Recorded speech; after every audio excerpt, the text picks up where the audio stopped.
অৰুণোদয় 4.0 কেনেকৈ আবেদন কৰিব হয় যদি আপুনি এতিয়ালৈকে অৰুণোদয় আঁচনি লাভ কৰা নাই তেনেহলে এই ভিডিওটো আপোনাৰ কাৰণে অত্যন্ত গুৰুত্বপূৰ্ণ কিয়নো এই ভিডিওৰ জৰিয়তে দেখুৱাই দিম কেনেকৈ আপুনি অৰুণোদয় 4.0 ৰ কাৰণে ফৰ্ম ফিলআপ কৰিব বা কি নথিপত্ৰৰ প্ৰয়োজন হ'ব কেতিয়াৰ পৰা আপুনি টকা লাভ কৰিব সবিশেষ জনাম এইটো ভিডিওৰ জৰিয়তে তাৰ আগতে সৰু এটা ৰিকুৱেষ্ট যদি আমাৰ ইউটিউব চেনেললৈ প্ৰথমবাৰৰ কাৰণে ভিজিট কৰিছে প্লিজ চেনেলটো সাবস্ক্ৰাইব কৰি বেল আইকনটো বজাই দিব আৰু ভিডিওটোত এটা লাইক কৰি দিব আৰু যদি আপুনি ফেসবুকৰ পৰা চাই আছে প্লিজ পেজটো ফলো কৰি শেয়াৰ মাৰিবলৈ পাহৰি নাযাব এই ভিডিওৰ জৰিয়তে সম্পূৰ্ণ ডিটেইলছটো আলোচনা কৰিম অৰুণোদয় 4.0 ৰ কাৰণে কি নথিপত্ৰৰ প্ৰয়োজন হ'ব বা কেনেকৈ আপুনি আবেদন কৰিব ফৰ্মটো কৰ পৰা কালেক্ট কৰিব কত জমা দিব অনলাইনৰ জৰিয়তে হ'ব না অফলাইনৰ জৰিয়তে হ'ব সবিশেষ জনাম সব ভিডিওটো খুবেই গুৰুত্বপূৰ্ণ হ'বলৈ গৈ আছে ভিডিওটো সম্পূৰ্ণ শেষলৈকে চাই থাকিব অৰুণোদয় 4.0 ত আবেদন কৰাৰ কাৰণে কিন্তু আপুনি অনলাইনৰ জৰিয়তে আবেদন কৰিব নোৱাৰিব অফলাইনৰ জৰিয়তে আবেদন কৰিব পাৰিব আৰু এই ফৰ্মটো আপুনি কালেক্ট কৰিব লাগিব এই ফৰ্মটো আপুনি কত পাব মই ভিডিওৰ শেষত জনাই দি আছো প্ৰথমতে ফৰ্মটো কেনেকৈ ফিলআপ কৰিব সেই বিষয়ে আলোচনা কৰি আছো আৰু ভিডিওৰ শেষত মই জনাই দি আছো এই ফৰ্মখন আপুনি কত পৰা কালেক্ট কৰিব ইয়াতে দেখিব পাৰিছে finance department application form Orunodoi 4.0 ইয়াতে ইকেৱাইসি ভেৰিফিকেশন যেটো আছে আধাৰ ইকেৱাইসি ভেৰিফাইড এটো ইয়েস বুলি এটো টিক মাৰ লগাই দিব তাৰ পিছতে ইয়াতে দেখিব পাৰিছে অলৰেডি এন অৰুণোদয় বেনিফিচিয়াৰী আপুনি যদি আগৰ পৰা অৰুণোদয় আঁচনিত টকা লাভ কৰি আছে তেনেহলে ইয়েস দিব আৰু আপুনি যদি প্ৰথমবাৰৰ কাৰণে আবেদন কৰি আছে তেনেহলে নো দিব কিয়নো যিসকলে পূৰ্বতে অৰুণোদয় আঁচনি লাভ কৰিছিল বৰ্তমান সময়ত যিসকলে অৰুণোদয় আঁচনিৰ টকাৰ পৰা বঞ্চিত হৈ আছে তেওঁলোকে ইয়েস দিব লাগিব আৰু যদি আপুনি নতুন একেবাৰে আগতে অৰুণোদয় আঁচনিৰ এটকাও লাভ কৰা নাই তেনেহলে নো অপচনত টিক মাৰ লগাই দিব তাৰ পিছতে দেখিব পাৰিছে ৰেশন কাৰ্ড নাম্বাৰ আপোনাৰ যেটো ৰেশন কাৰ্ড নাম্বাৰ আছে হেতু আপুনি ৰেশন কাৰ্ডত পাই যাব সেই নাম্বাৰটো আপুনি ইয়াতে বহুৱাই দিব তাৰ পিছতে ডিস্ট্ৰিক্ট যেটো আছে হেতু আপোনাৰ যেটো ডিস্ট্ৰিক্ট হয় হেতু আপুনি ইয়াতে লিখি দিব লাগিব তাৰ পিছতে এলএসি যেটো আপোনাৰ সমষ্টিৰ নাম আছে হেতু আপুনি ইয়াতে লিখিব লাগিব পিছতে ৰাইট সাইডত ইয়াতে দেখিব পাইছে ফটো ইয়াতে এটা আপোনাৰ পাসপোৰ্ট সাইজ ফটো লাগিব তাৰ পিছতে দেখিব পাইছে applicant details applicant first name যেটো আছে হেতু আপুনি ইয়াতে বহুৱাব লাগিব তাৰ পিছতে দেখিব পাৰিছে মিডল নেম যদি আছে তেনেহলে মিডল নেম দিব আৰু যদি নাই তেনেহলে লাস্ট নেম যেটো আছে হেতু আপুনি ইয়াতে লিখি দিব তাৰ পিছতে সিও বা ডব্লিউও বা ডিও আপোনাৰ হাজবেন্ডৰ নাম যদি আপোনাৰ হাজবেন্ড আছে তেনেহলে হাজবেন্ডৰ নাম যদি নাই তেনেহলে দেউতাকৰ নাম ইয়াতে বহুৱাই দিব পাৰিব তাৰ পিছতে জেন্ডাৰ মেল ফিমেল আদাৰ যেটো আছে হেতু আপুনি টিক মাৰ লগাই দিব আৰু একচুয়ালি ইয়াতে ফিমেল বুলি টিক মাৰ কৰিব লাগিব কিয়নো অৰুণোদয় আঁচনিটো অনলি ফিমেল অৰ্থাৎ মহিলাৰ কাৰণেহে প্ৰযোজ্য তাৰ পিছতে দেখিব পাৰিছে ডিওবি আপোনাৰ ডেট অফ বাৰ্থটো ইয়াতে বহুৱাই দিব আপোনাৰ হেতু আধাৰ কাৰ্ডত পাই যাব তাৰ পিছতে 2 নম্বৰত কৈছে address details block ULB MSc আপোনাৰ ব্লক যেটো নেম আছে হেতু আপুনি ইয়াতে লিখি দিব লাগিব তাৰ পিছতে গাঁও পঞ্চায়ত বা ভিসিডিসি ওয়াৰ্ড যেটো আছে হেতু আপুনি ইয়াতে লিখি দিব যদি আপুনি গাঁৱত বসবাস কৰি আছে তেনেহলে গাঁও পঞ্চায়তৰ যেটো নাম আছে হেতু আপুনি ইয়াতে দিব পাৰিব আৰু যদি আপুনি চহৰীয়া বা টাউনত বসবাস কৰি আছে তেনেহলে ভিসিডিসি যেটো আছে বা ওয়াৰ্ড নাম্বাৰ যেটো আছে ওয়াৰ্ড নেম আছে হেতু আপুনি ইয়াতে লিখি দিব তাৰ পিছতে দেখিব পাৰিছে আইএফসি কোড আপোনাৰ বেংক ডিটেইলছত আইএফসি কোডটো ইয়াতে বহুৱাই দিব তাৰ পিছতে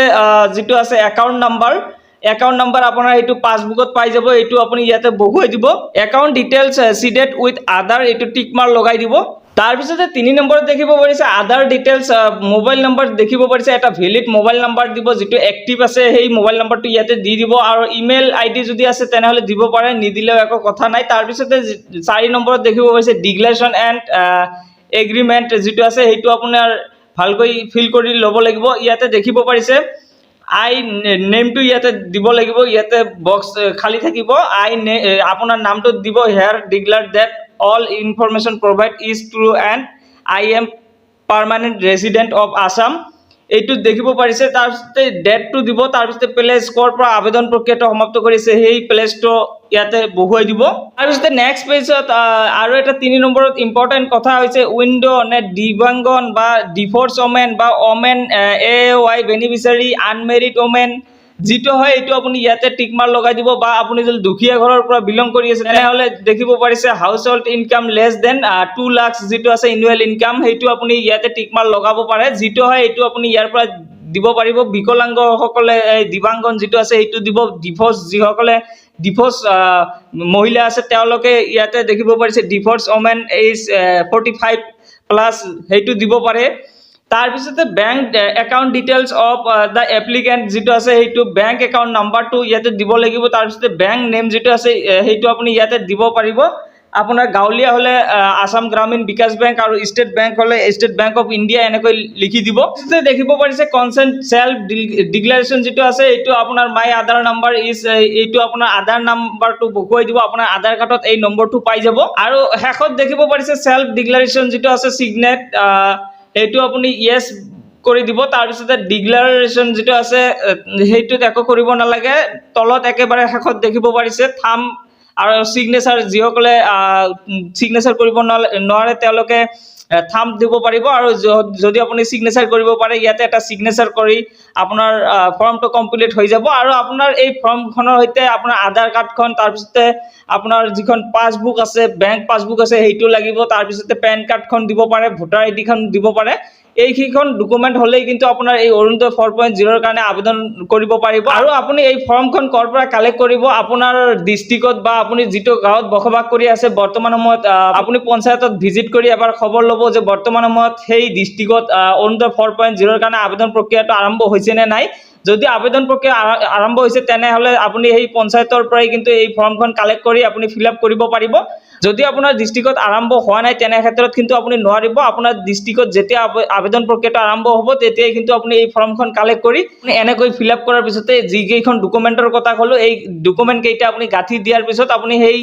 য'ৰ পৰা ফৰ্মখন কালেক্ট কৰিব তাতেই ছাবমিট কৰি দিব। আৰু তেতিয়াই কিন্তু আপোনাৰ ফৰ্মখন ভেৰিফাই হ'ব। আৰু ভেৰিফাই কৰাৰ পিছত যেতিয়া আপুনি ইলিজিবল হয় তেনে ক্ষেত্ৰত কিন্তু আপুনি এই অৰুণোদয় আঁচনিৰ টকাটো লাভ কৰিব।